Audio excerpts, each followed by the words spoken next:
बकलोल। मेरी लाइफ में ऐसा कोई एक्सपीरियंस आया ही नहीं। हाँ, हम बच गए।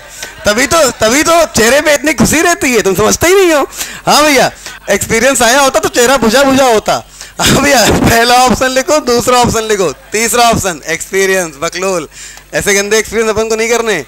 ये पॉजिटिव और यहाँ पे सल्फर। अभी बेटा 20 क्वेश्चन पूछूंगा, 20 क्वेश्चन पीएचडी के होंगे, एक क्वेश्चन पे 100 डंडे मारूंगा, ध्यान रखना। एक भी क्वेश्चन सिलेबस का नहीं होगा। बोला है आंसर नहीं बोलना है बेटा। आंसर बोलने से क्या होता है ना, कुछ बच्चे डिप्रेस हो जाते हैं जो जल्दीबाजी में उनको आता होता है, फिर भी वो फिर नहीं निकाल पाते हैं। इस वजह से हम बोलते हैं आंसर मत बोलिए। आपको आता है, अच्छी बात है, बेहतर है, लेकिन कुछ बच्चों को आता हुआ भी आंसर नहीं निकाल पाते हैं कि इसका इतनी जल्दी आ गया, हमारा क्यों नहीं आया, तो डिप्रेस हो जाते हैं। जबकि उनका भी आ जाता, अगर तुम नहीं बोलते तो उनका भी 4-5 सेकंड में आंसर आ जाता। लेकिन तुम्हारे बोलने से क्या हो गया कि वो डिप्रेस हो गए, बोले अब तो मेरा हम बेकार है, हमने जिंदगी में कुछ किया ही नहीं। तो इसलिए आंसर मत बोला करो।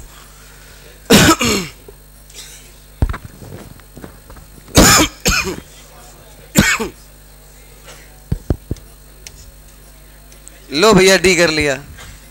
छोटी छोटी बातें पकड़ते हो, इतनी छोटी छोटी बातें पकड़ोगे अगर ना तो 15 साल बाद बीबी बहुत मारेगी भाई। नोट कर लो फटाक से। नोट कर लिया। एक्सपीरियंस नहीं है, इसको बोलते मैनेजमेंट। अबे इसको एक्सपीरियंस नहीं, इसको बोलते हैं मैनेजमेंट।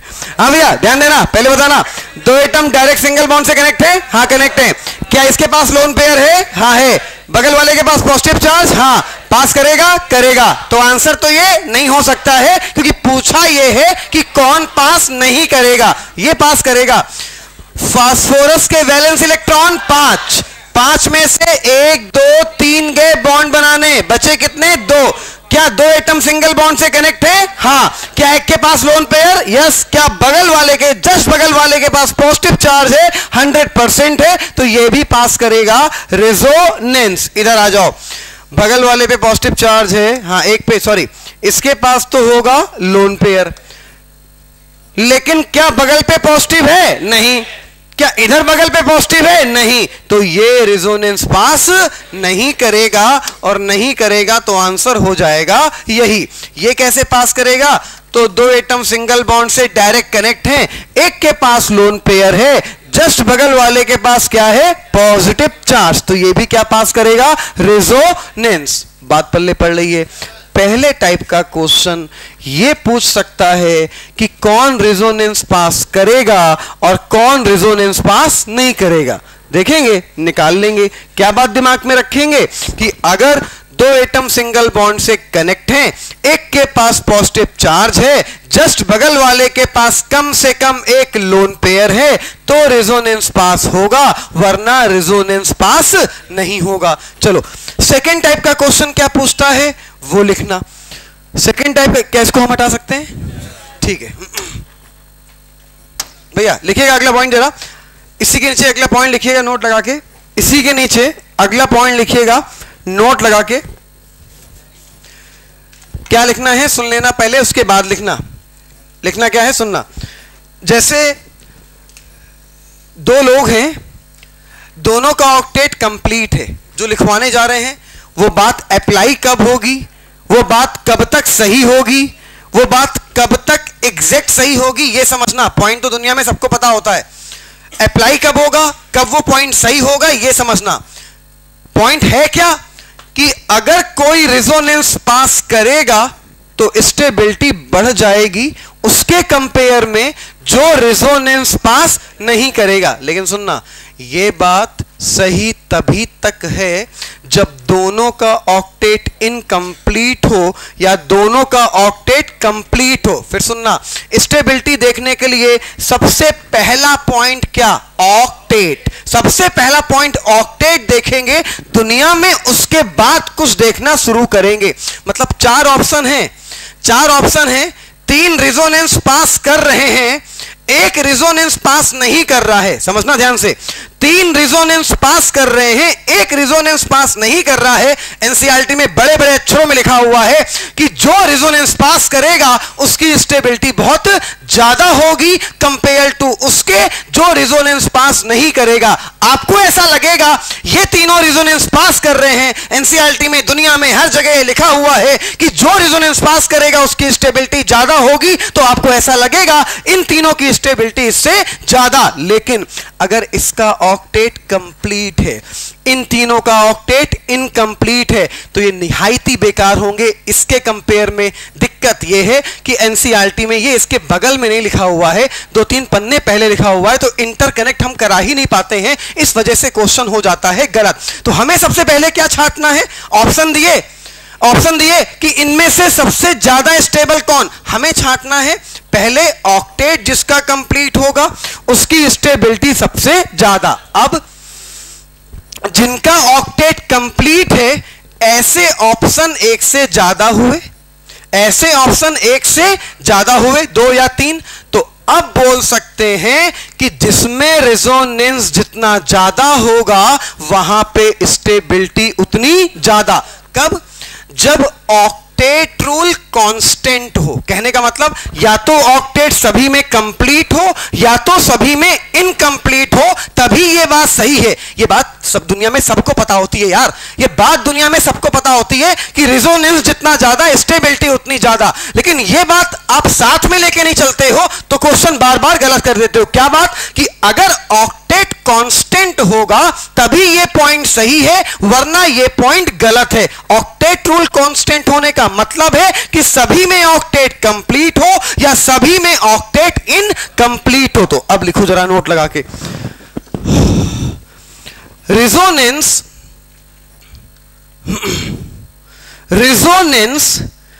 जितना ज्यादा होगा, रेजोनेंस जितना ज्यादा होगा, स्टेबिलिटी भी रेजोनेंस जितना ज्यादा होगा, स्टेबिलिटी भी उतनी ज्यादा होगी। रेजोनेंस जितना ज्यादा होगा, स्टेबिलिटी भी उतनी ज्यादा होगी।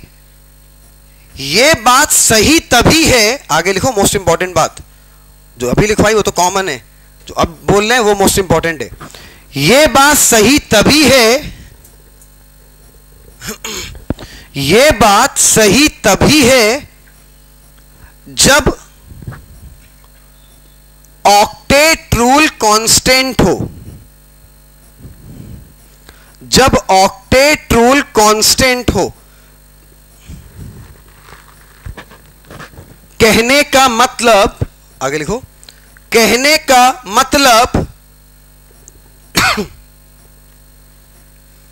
सभी का ऑक्टेट कंप्लीट हो, कहने का मतलब सभी का ऑक्टेट कंप्लीट हो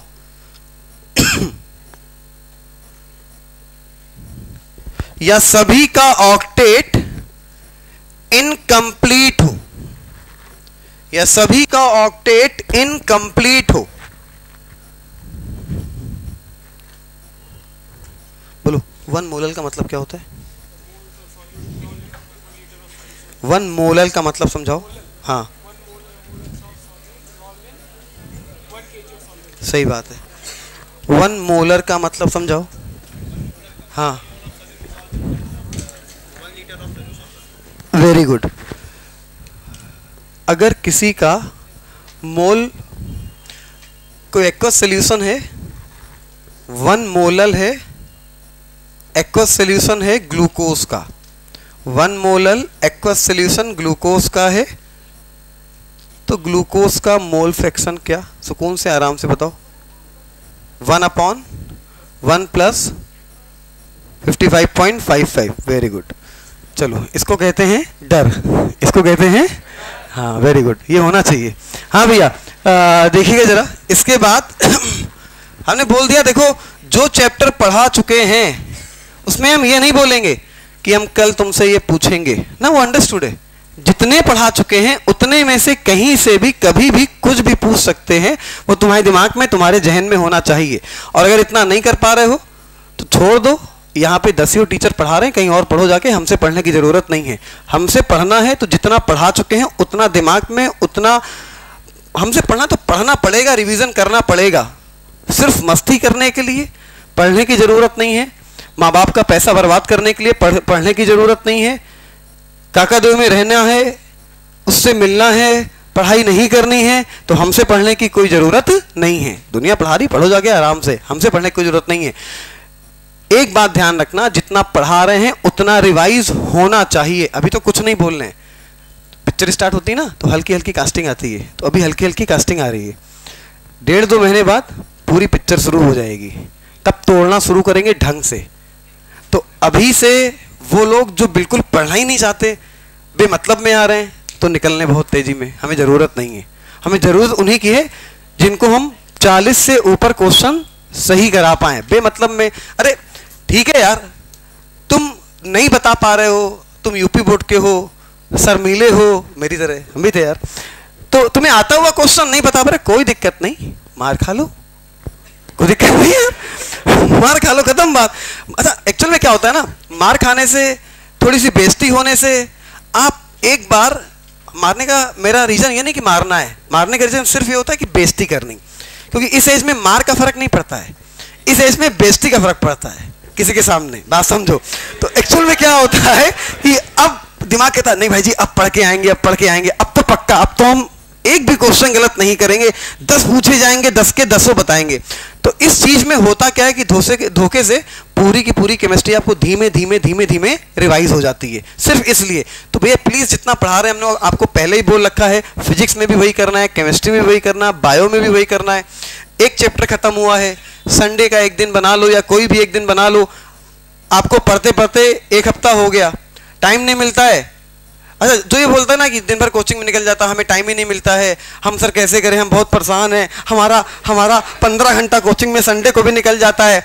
अबे जो 680 लाया है, जो 690 लाया है, तो केमिस्ट्री में 40 के ऊपर सही किया, अगर वो भी तुम्हारी तरह यही कहता ना तो आज वो भी BC क्वेश्चन कर पाता। ये सब बहानेबाजी होती है, सब नाटकबाजी होती है।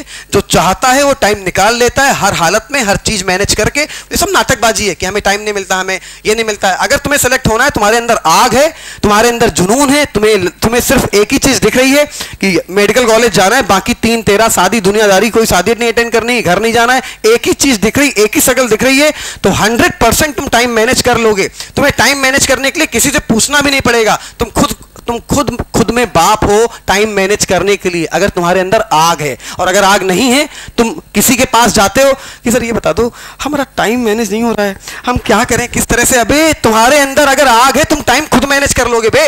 टाइम कोई मैनेज नहीं कराता है, अपने आप सब कुछ मैनेज हो जाता है। जब पढ़ने की इच्छा होती है तो अपने आप 6 घंटे निकाल लिए जाते हैं शेड्यूल से कि ये टाइम सोने का, ये टाइम पढ़ने का, 6 घंटे सेल्फ स्टडी करनी है। लेकिन उसके लिए अंदर आग होनी चाहिए। और आग दुनिया में खाली 2 लोग के अंदर होती है, एक तो वो जो लात खाया होता है दुनिया से, दूसरा वो जिसके अंदर बचपन से आदत होती है पढ़ने की। तो ये 2 टाइप के जो लोग होते हैं ना, ये बहुत खतरनाक होते हैं। एक वो जो दुनिया से लात खाया होता है, जिसको कहीं कुछ मिला ही नहीं होता है, हर जगह से दुत्कारा गया होता है, उसके अंदर एक पढ़ने की बहुत खतरनाक आग होती है। भले उसके पास कुछ ना हो, पैसा ना हो, कुछ ना हो, उसके अंदर आग बहुत खतरनाक होती है। और एक वो जिसके अंदर बचपन से पढ़ने की आग हो, तो या तो वो आग पैदा कर लो पढ़ने की, कुछ ऐसा कर लो। और भैया एक बात समझ लो, दुनिया में तुम्हारे काम कोई आने वाला नहीं है सिवाय तुम्हें कैरियर के। अभी तुम्हें बकवास लग रहा होगा, बोले पढ़ाओ यार, क्या बेमतलब की बातें कर रहे हो, पता है हमें ये भी ज्ञान ना बताओ। ज्ञान नहीं बता रहे हैं, ये ज्ञान तुम्हें जो लोग 4 साल 3 साल तैयारी कर चुके हैं वो बैठे हैं, उनको मेरी बात ज्यादा अच्छे समझ में आ रही होगी कंपेयर उनके जिनका अभी पहला दूसरा साल है। उनको अभी मस्ती लगती कह रहे ठीक है यार, अभी तो पंचवर्षीय योजना में देखा जाएगा। अबे भैया पहले साल में सिलेक्शन होता है यार, पहले साल में जो पोटेंशियल होता है, धीमे धीमे पोटेंशियल कम हो जाता है। पहले साल में 100% सिलेक्शन होता है।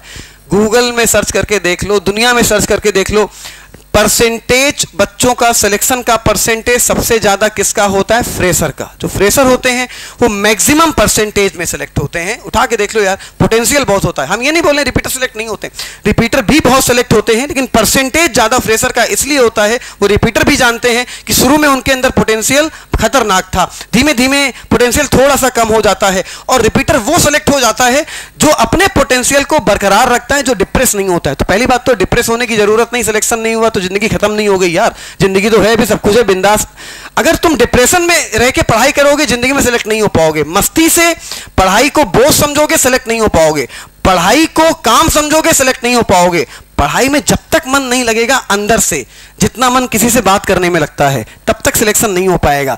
बात करने में लगता है यार 10 मिनट और बात कर लें, अच्छा 20 मिनट और बात कर लें, 1 घंटे और बात कर लें, तो ऐसा मन जब पढ़ाई में लगने लगे समझ लो सिलेक्शन हो जाएगा। और वहां से जैसा मन दूर हो जाए समझ लो 100% सिलेक्शन हो जाएगा। सोशल मीडिया, 3 तेरा, फेसबुक, सब कुछ छोड़ दो, सब कुछ छोड़ दो, किसी काम की नहीं, सिर्फ एक काम की चीज तुम्हारे, वो व्हाट्सएप है। उसका रीजन ये है क्वेश्चन का आदान प्रदान करना, जो क्वेश्चन लेते हो वो पूछना। बाकी सोशल मीडिया से एकदम दूर हो जाओ, बिल्कुल निहायती बेकार है, एकदम बेकार है भाई जी। फेसबुक तुम्हारे लिए एकदम कूड़ा चीज है, कुछ नहीं। हम आज तक फेसबुक पे नहीं है। हमसे लोगों ने इतना कहा कि यार तुम निहायती चूतिया आदमी हो, हमने कहा है। हमें दोस्तों ने वो जो PhD करके इंग्लैंड में पढ़ा रहे यूनिवर्सिटी में, उन्होंने हमसे बोला बहुत चूतिया आदमी हो भाई तुम फेसबुक हो। आया हमसे मिलने, उसने फेसबुक आईडी बनाई, 6 घंटे बाद हमने उसको फोन करके बोला कि भाई जरा आ जाओ, बहुत अर्जेंट काम है। तो भाई सब काम छोड़ के आया। हमने कहा भाई हमें फोन में डिलीट करना नहीं आता है, तो हमने कहा इस फेसबुक को हटा दो यार। हुआ क्या कि जैसे उसने आईडी बनाई तो बहुत पुराने जाने कब के लोग उसमें दिखने लगे। अब वो मैसेज आने लगे, अब मैसेज आने लगे तो मैसेज अगर आएगा तो रिप्लाई देना पड़ेगा, रिप्लाई नहीं दोगे सामने वाला बुरा मानेगा, रिप्लाई देने में टाइम बर्बाद होगा, रिप्लाई देने में टाइम बर्बाद होगा। उतना टाइम है ही नहीं अपने पास भाई, अपना टाइम ही 10-12 घंटे में टाइम खत्म हो जाता है। पढ़ना, पढ़ाना, घर पे पढ़ाना, लाइव पढ़ाना, और टाइम खत्म हो जाता है। तो अगर तुम्हें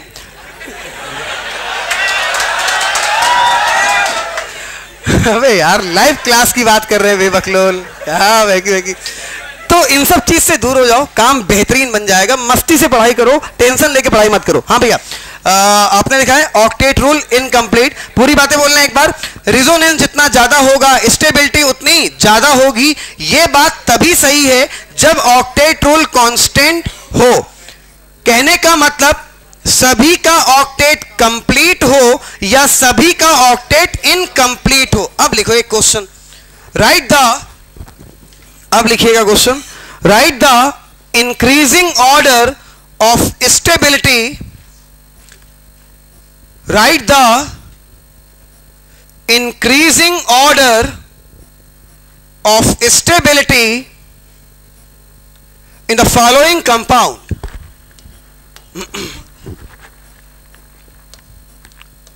Write the increasing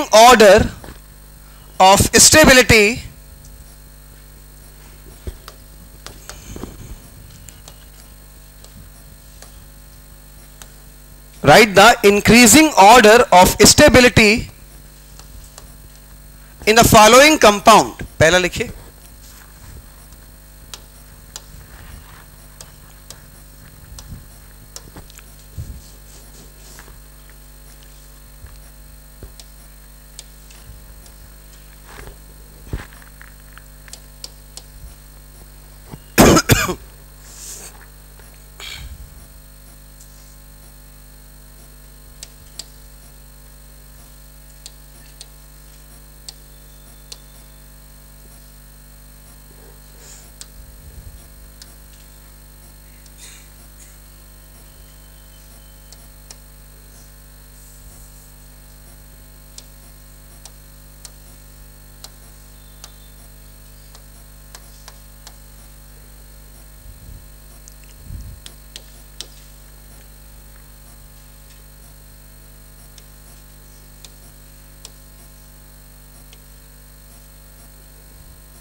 पूछा हुआ क्वेश्चन है, कहाँ पूछा है, सॉल्व करने के बाद बताएंगे, पहले सॉल्व कर लेते हैं। हमें आप बताते चलना कुछ बातें। पॉजिटिव चार्ज कार्बन पर है या नहीं है, राइट ना? कॉर्नर मतलब कार्बन। पॉजिटिव चार्ज कार्बन पर है या नहीं है? है।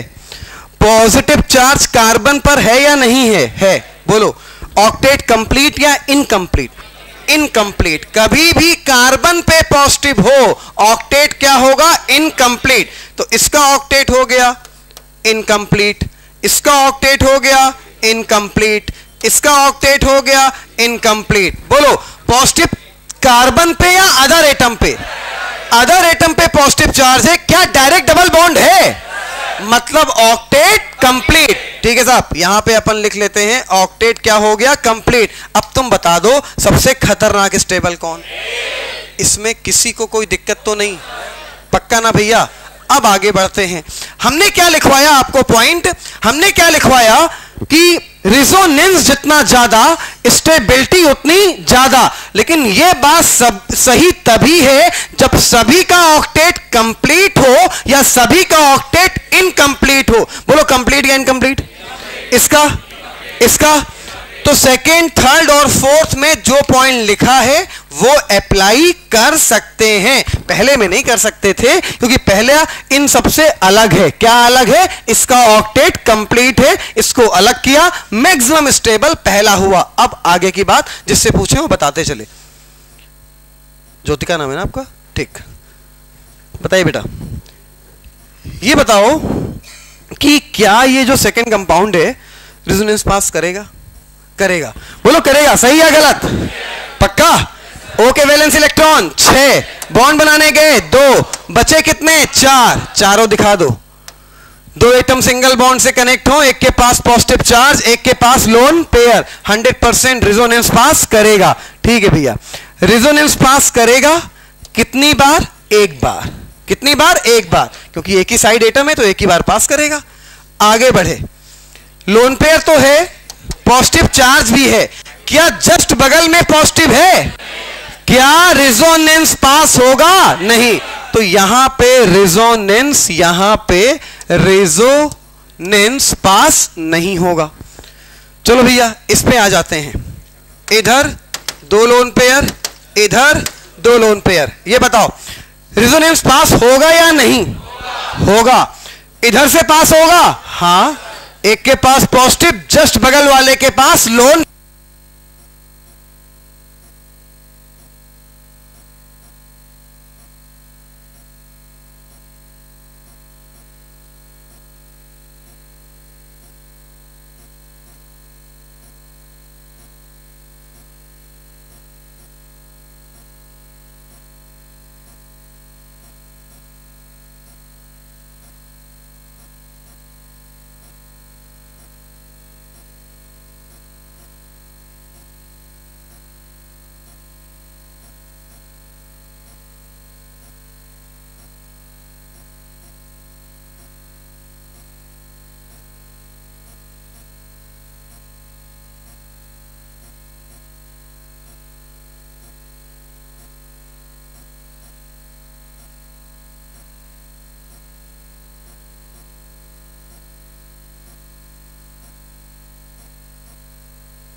सही है।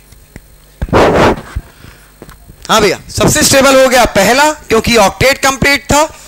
उसके बाद तीनों का ऑक्टेट इनकम्प्लीट था। तीनों का ऑक्टेट जब इनकम्प्लीट है तो हम लोगों ने देखा कि रेजोनेंस कहां पे सबसे ज्यादा है। यहां पे रेजोनेंस 2 बार पास करेगा, यहां पे रेजोनेंस 1 बार पास करेगा और यहां पे रेजोनेंस पास ही नहीं करेगा। तो सबसे स्टेबल हो जाएगा इन तीनों में डी। डी से कम हो जाएगा, बी सबसे बेकार हो जाएगा, सी क्योंकि ये रिजोनेंस पास ही नहीं कर रहा है, सबसे स्टेबल ए क्यों, क्योंकि यहां पे ऑक्टेट कंप्लीट है, तो सबसे स्टेबल ए, उससे कम डी, उससे कम बी और सबसे खराब हो गया सी। फटाफट नोट करो, उम्मीद करते हैं इस टाइप का अगला क्वेश्चन एकदम सही निकाल के दिखाओगे। चलो नोट करो, फिर अगला क्वेश्चन बोलते हैं। क्वेश्चन ये पूछा हुआ था आईआईटी एडवांस में, पहले इसलिए नहीं बताया क्योंकि अगर पहले बता देते तो पहले ही हार्ट अटैक आ जाता, बोले आईआईटी अरे हटाओ यार तो निकलेगा ही नहीं। यहां से लेके नीट में आए हुए क्वेश्चन लगा लेना, एम्स में आए हुए क्वेश्चन लगा लेना, आईआईटी में आए हुए क्वेश्चन लगा लेना, कॉन्सेप्ट के बाहर एक भी क्वेश्चन नहीं जाएगा, ये मेरा वादा है। इतने क्वेश्चन लगा लोगे और अगर कोई बुक तुम्हें उसके बावजूद भी, इतने सारे क्वेश्चन लगाने के बावजूद भी कोई बुक लेना चाहते हो तो एनसीईआरटी फिंगर टिप्स ले लेना। कुछ बच्चों को हमने देने के लिए बोली है, मंगवाने के लिए डायरेक्ट पब्लिकेशन से, जो रेट बाहर मिल रहा है उससे कम रेट पे, लेकिन एक्चुअल में क्या है कि अभी वो आ नहीं पाएगी क्योंकि अभी पुराने साल की है जो इस समय प्रेजेंट टाइम में है। तो 22 तारीख वो नई बुक छप जाएगी, तो 22 के बाद आपको मिल जाएगी। जिन बच्चों ने हमें बोला हुआ है तो 22 के बाद आपको मिल जाएगी। हाँ भैया अगला क्वेश्चन लिखिएगा, अगला क्वेश्चन लिखिएगा। Right the increasing order, write the increasing order of stability, write the increasing order of stability in the following compound.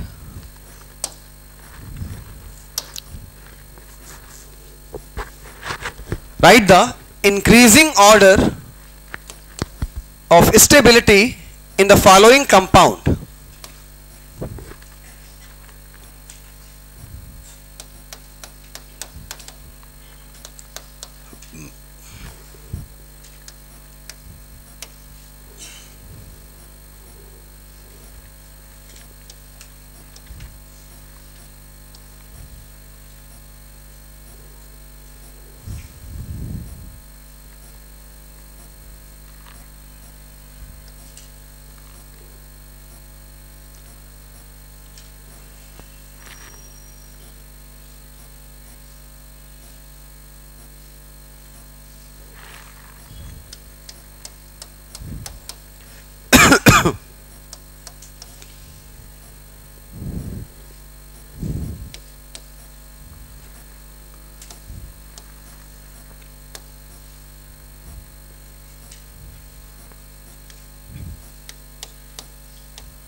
भाई प्लीज आंसर मत बोलना, प्लीज यार, प्लीज आंसर मत बोलना, प्लीज सुकून से आराम से आंसर बना लो, जिससे पूछना होगा हम पूछ लेंगे।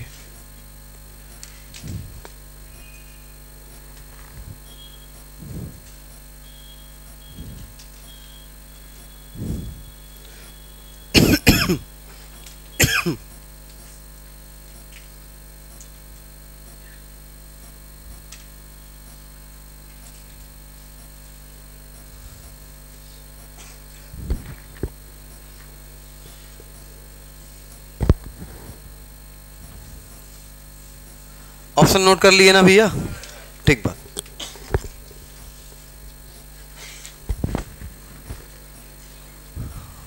इसको बोलो, नाम बताओ। हयात भाई। हयात भाई ये बताओ कि इन चारों में से ए बी सी और डी में से कौन सा ऐसा है, क्या कोई ऐसा है जिसमें ऑक्टेट कंप्लीट हो? सुकून से आराम से देख के बताओ, कोई जल्दीबाजी नहीं है। सी वाला है, नाम बताओ अपना। शदाब भाई, क्या हयात भाई सही बोल रहा है, गलत बोल रहा है? हमने क्वेश्चन क्या पूछा, इन चारों में से क्या कोई ऐसा है जिसमें ऑक्टेट कंप्लीट दिख रहा हो? तो हयात भाई ने आंसर बोला सी। सी है कपिल भाई? अच्छा कपिल वो है। दिव्यांश भाई, दिव्यांश भाई बताओ सही है? अमर, अर्पित सही है? अस्मित नाम बताओ। विलाल भाई बताओ, क्या सी आंसर होगा? सॉरी मतलब सबसे स्टेबल सी होगा क्या? यहाँ सही है? ठीक है भैया। हाँ मंथन भाई ये बताओ, बैठो सब लोग तैयार हो जाओ। हाँ भैया ये बताओ कि ये जो बी वाला ऑप्शन है, बी वाला, ये रिजोनेंस हमें जितना पूछना उतना बताओ ये रिजोनेंस पास कर रहा है या नहीं? नहीं, रिजोनेंस पास करेगा या नहीं इतना बताओ। हाँ नहीं करेगा? बच गए बेटा तुम। बोलो पास करेगा नहीं करेगा? 100% पास नहीं करेगा। ठीक है भैया, एक बात कंफर्म हो गई। चलो बताते चलना जरा ये बताना कि कार्बन पे पॉजिटिव चार्ज है, ऑक्टेट कंप्लीट या इनकम्प्लीट? इसमें तो कोई दिक्कत नहीं होगी, इनकम्प्लीट हो गया। यहां पे भी कार्बन पे पॉजिटिव चार्ज है, ऑक्टेट क्या हो गया? इनकम्प्लीट। यहां पे भी कार्बन पे पॉजिटिव चार्ज है, ऑक्टेट हो गया इनकम्प्लीट। क्या यहां पे कार्बन पे पॉजिटिव चार्ज है? नहीं। पॉजिटिव चार्ज अदर एटम पे है? हाँ। क्या डायरेक्ट डबल बॉन्ड जोड़ा है? हाँ। तो ऑक्टेट कंप्लीट या इनकम्प्लीट? कंप्लीट। इतनी बात तो याद है ना यार? तो ऑक्टेट हो गया कंप्लीट। अब बता दो सबसे स्टेबल कौन? सी। इसमें तो कोई दिक्कत नहीं भैया। ठीक, ये रिजोनेंस पहला वाला पास कर रहा है या नहीं कर रहा है? ये रिजोनेंस पास कर रहा है। दूसरा वाला पास कर रहा है? नहीं, क्योंकि जिसके पास लोन पेयर है पॉजिटिव चार्ज जस्ट बगल में नहीं है, तो ये रिजोनेंस पास नहीं कर रहा। ये रिजोनेंस पास नहीं कर रहा, ये रिजोनेंस पास कर रहा। कितनी बार पास कर रहा है? एक बार। चलो ये पास कर रहा है? हाँ भैया पास करेगा। एक बार नाइट्रोजन से, एक बार ऑक्सीजन से। कितनी बार पास करेगा? 2 बार। इतना बता दो सबसे ज्यादा स्टेबल कौन? Very good. उसके बाद अब तो समझ में आ गया। इस टाइप के क्वेश्चन में अब 1% भी दिक्कत तो नहीं किसी को? किसी को हो तो इशारा कर दो, एक बार समझा देंगे। ठीक है भैया, चलो ऑर्डर नोट कर लो। कोई इशारा नहीं आया मतलब समझ में आ गया। तो ऑर्डर लिख लेते हैं। सबसे बेकार बी, बी से बेहतर ए से बेहतर डी, और सबसे ज्यादा स्टेबल सी। चलो भैया ऑर्डर नोट कर लो फटाफट। निकाल लोगे ना इस टाइप के क्वेश्चन? सबसे पहले क्या देखोगे? ऑक्टेट। सबसे पहले ऑक्टेट। ये स्टेबिलिटी के वो क्वेश्चन है जो हम लोग अगर रट के निकालना चाहें बिना कॉन्सेप्ट समझे तो एकदम गलत हो जाते हैं, तत्काल प्रभाव से गलत हो जाते हैं, और खाम खा इन क्वेश्चनों को इतना टफ माना जाता है। स्टेबिलिटी में दुनिया के 6 पॉइंट होते हैं। ये 6 पॉइंट अप्लाई करना आ गया ना, कितना भी टफ क्वेश्चन हो, कैसा भी कंपाउंड बना दें, तुम स्टेबिलिटी खटाक से निकाल लोगे किसकी कम है और किसकी ज्यादा। कितना भी खतरनाक क्वेश्चन हो, ये मेरा वादा है, वो 6 के 6 पॉइंट हम आपको सिखाएंगे। अभी इंडक्टिव पढ़ाया था तो इंडक्टिव का पॉइंट सिखाया, मीजोमेरिक पढ़ाया तो मीजोमेरिक सिखाया, और साथ में उसके फ्री में दिया आपको ऑक्टेट। और इसी के बाद एक पॉइंट देंगे आपको जो बता चुके हैं, अभी दिया नहीं है, कि इलेक्ट्रोनेगेटिव एटम पे पॉजिटिव चार्ज आएगा तो स्टेबिलिटी कम हो जाएगी। वो अभी नहीं लिखवाएंगे, वो हाइपर के बाद लिखवाएंगे, हाइपर कॉन्जुगेशन के बाद। क्या इतना नोट कर चुके हो भैया? इस टाइप के क्वेश्चन में कोई दिक्कत तो नहीं। पहला रिजोनेंस की कंडीशन खत्म। अब लिखिए रिजोनेंस की कंडीशन नंबर 2। रिजोनेंस की कंडीशन नंबर 2,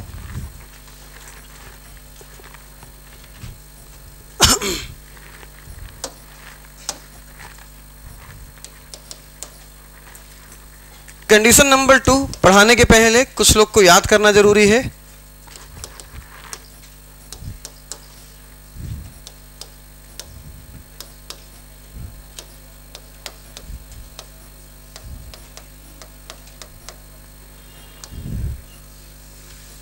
ये चेहरे याद होने चाहिए, तभी हम कंडीशन नंबर 2 बताएंगे, वरना कंडीशन नंबर 2 बताना बेकार है।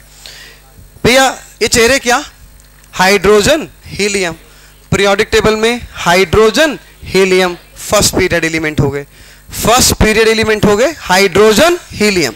सेकेंड पीरियड पे आया lithium, beryllium, boron, carbon, nitrogen, oxygen, fluorine और नियॉन।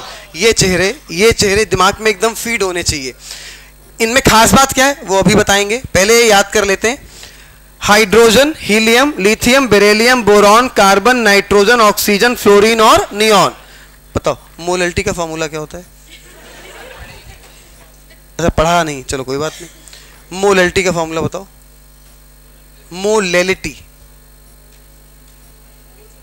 मोल अपॉन, मोलैरिटी नहीं, वो तुतलाने वाली, मोलैलिटी, मोल अपॉन केजी। ये जो केजी वेट होता है ये होता है सॉल्यूट का या सॉल्यूशन का। चुप है, हंसा क्या बे? तुम बताओ, उसकी हंसी मत जाओ। सॉल्यूट का या सॉल्यूशन का? सॉल्यूशन का। हम कभी सही ऑप्शन देते ही नहीं है, हम जो बोले वो तो आंसर होगा ही नहीं। किसका होगा? सॉल्वेंट का। तुम बुक हो गए, जब 5-6 बुक होंगे तो एक साथ आके निपटा देंगे। हाँ भैया, hydrogen, helium, lithium, beryllium, boron, carbon, nitrogen, oxygen, fluorine और neon. Hydrogen, helium, lithium, beryllium, boron, carbon, nitrogen, oxygen, fluorine और neon. Hydrogen, helium, hydrogen, helium, lithium, beryllium, boron, carbon, nitrogen, oxygen, fluorine और neon. ये वो चेहरे हैं जिनके पास पूरी पीरियोडिक टेबल में वैकेंट डी ऑर्बिटल नहीं होता है, वैकेंट डी ऑर्बिटल नहीं होता है। ये पूरी पीरियोडिक टेबल में वो चेहरे हैं जिनके पास वैकेंट डी नहीं होता है। हमने आपसे पूछा कि बताओ, सुनो ध्यान से, पहली और दूसरी कंडीशन रिजोनेंस की खतरनाक इंपॉर्टेंट है।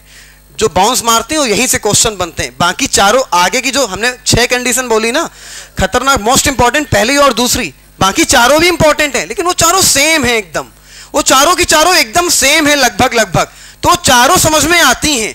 दिक्कत इन्हीं दोनों में होती है, पहले वाले में और दूसरे वाले में। तो भैया जरा ध्यान देना, हमने बोला फास्फोरस के पास वैकेंट डी ऑर्बिटल है, तो हमने देखा क्या इसकी शकल इनमें से किसी से मिल रही है? फास्फोरस क्या कहीं बैठा है? नहीं है, मतलब इसके पास वैकेंट डी है।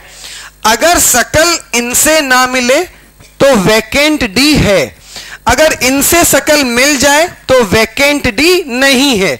हमने आपसे पूछा कि क्या एन के पास वैकेंट डी है, तो देखा मैच कर गया, तो वैकेंट डी नहीं।